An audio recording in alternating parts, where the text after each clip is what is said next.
So we're still going to look at that same example here of the square root of x plus 5 minus 3 equals 0. But we're going to solve it graphically now using intersection points. So sometimes the equation's set to 0, sometimes it's not, or it's easier if this is a little more complex to separate this.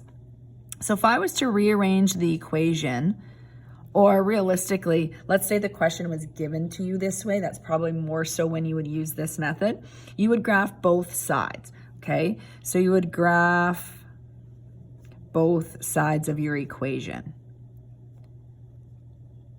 So that would mean I would graph y equals the square root of x plus 5 and y equals 3. So let's do that here. So y equals the square root of x plus 5 is my root graph shifted left 5 only. Again, over 1, up 1, over 4.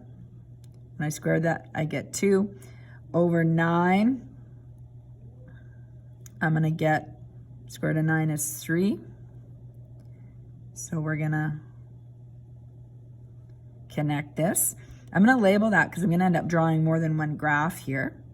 Now I'm going to graph y equals 3. So y equals 3 is the horizontal line right here of y equals 3. I'll label it over here. I have a little more room.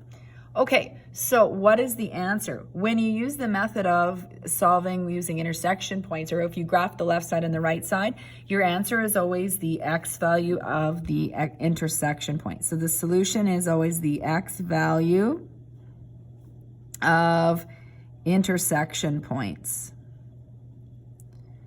So it's not the ordered pair. You're not solving for y. Keep in mind your equation only has an x value in it. So x equals 4 is the solution.